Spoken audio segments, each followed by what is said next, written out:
நின்ற ஊர் அப்படின்னு ஒரு ஊர் வரும். நீங்க அப்படியே ட்ரெயின்ல வரும்போது இந்த திருநின்ற ஊர் ஸ்டேஷன் வரும். பெருமாளுக்கு பக்தவத்சலர் திரும்பி கேட்கிறேன். இன்னொரு பிரதேசத்துல இருந்த திருக்கண்ண மங்கை பெரும்புறக்கடல் ஞாபகா பக்தராகிய பெருமாள் பக்தவத்சலர். தாயாருக்கு சுபாவதி இன்னொரு பேர் இருக்கு.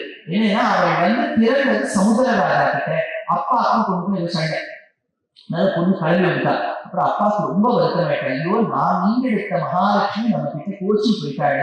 முந்தானிக்கு தானே தந்தையின் தினம் ஆரம்பிச்சு அவ கோச்சிங் போகலாமா என்பதற்காக அப்பா தேடிட்டு பொண்ணு தேடி வர கோச்சிங் வந்த மகாலட்சுமி பிரார்த்தித்து சொன்னார், அம்மா நான் உன்னை பெற்றவனம்மா, அதே சமயத்தில் உலகத்தை நீ ஈண்டெடுத்ததால் நீ என்னையும் ஈண்டெடுத்தவள், என்ன பெற்ற தாயே அவர் சொன்னார். அதனால இந்த கோவில தாயார் தெரிஞ்சு தெரியுமோ, என்னை பெற்ற தாயார்.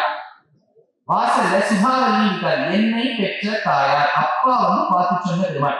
சரி, திருவங்கையாளர் இந்த கோவிலுக்கு வந்துட்டார். கோவிலுக்கு வந்து பெருமாளை பாடலாம் நினைச்ச போது பெருமாள் தாயார் ஏதோ பிஸியாவா ஏதோ பேசிட்டு இருக்கா. ரொம்ப திருவங்கையாளருக்கு முக்கியத்துவம் கொடுக்கல. அவர் சொல்லிட்டு எப்ப எனக்கு கொடுக்க மரியாதா கலைவாசம் இந்தியாவின் கனகாசனம் சொல்லிட்டு திருவங்கையாளர் கிளம்பிட்டார்.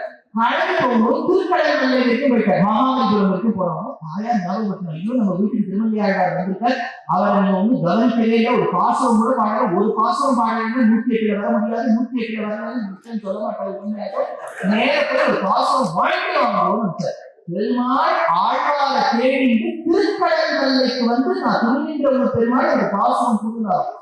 இது உனக்கு எப்படி தெரியும்னா நான் பாசனத்தை அப்படின்னு பூண்டு அவத்தம் பிறக்கு அடைந்த தொண்டு விட்டு பொய்நூலை நெய்நூல் என்று எண்ணும் போது மாண்டு அவத்தம் போகாதே பம்மி என்று என்மடங்கள் பருவான கணங்கள் வைத்தும் நீண்ட அட்டை கருவிகளை எம்மான் தன்னை நீண்டவூர் நிலத்தை தொத்தார் சோலை காண்டவரத்தை கண்ணல் எரிவாய் பொய்வித்தானே கண்டதுதான் கடவுளை ஸ்தலசயனத்தை. இந்த நின்றவூர் என்பதுவானே நான் கண்டது ஸ்தலசயனத்தினர் அப்படின்னா ஸ்தலசயனத்துல இருக்கும் போது ஆழ்வார்கிட்ட பெருமாள் பிரார்த்தித்தபடியால் ரெண்டையும் கலந்து சொல்றார் என்பது நிர்வாகம். இது 66வது திவ்ய தேசம்.